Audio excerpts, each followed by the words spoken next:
Young Justice Outsiders will premiere exclusively on the DC Universe subscription service next year, and we rubbed elbows with the team behind the show for a glimpse at what we can expect in Season 3. We're very much picking up story-wise where we left off. We suffered the loss of one of the friends, one of the team members, Kid Flash, passed, and the loss of a friend, the loss of a fellow hero has an impact on all of the people that knew him. And so that's very much something that we'll see. Artemis has a really big role in Season 3, and I think you're going to see how much she is processing the loss of Wally and what that means for her to be in the world without him, and who she is now and who she feels that she needs to take care of. But it's a more mature place for her, and it's a challenging time. These are characters who didn't grow up with these superheroes. Season 1 and 2, these were the proteges of these superheroes. They may not have gotten access to the Watchtower, but they were literally insiders. They were part of that world. The new heroes we're introducing, they are quite definitely outsiders. They are not part of this world, and they're not sure they want to be a part of this world.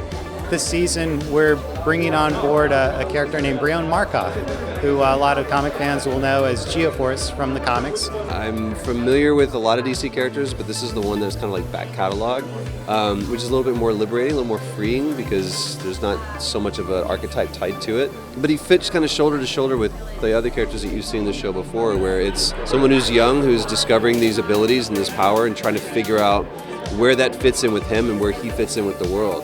And he's a different kind of character. A lot of our heroes in past seasons, they really knew that they wanted to be heroes, but Brion, he's a character that kind of has responsibility and superpowers thrust upon him.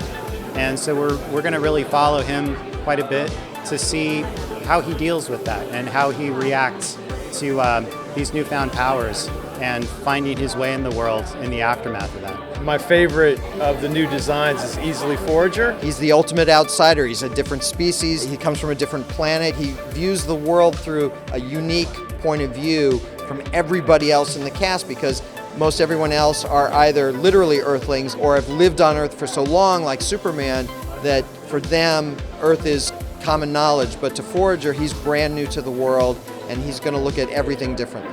As far as new villains that are being introduced, we really don't want to spoil anything, but I will say that fans are going to get to see more as far as the Darkseid Vandal Savage alliance that was hinted at the end of Season 2. And of course, the light is up to stuff, and I don't want to say too much, but metahuman trafficking is a big issue this season, and that very much spins out logically from where we ended in Season 2.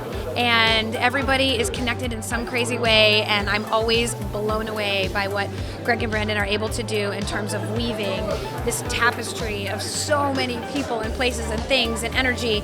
And it speaks to the universe that we live in now, especially with social media.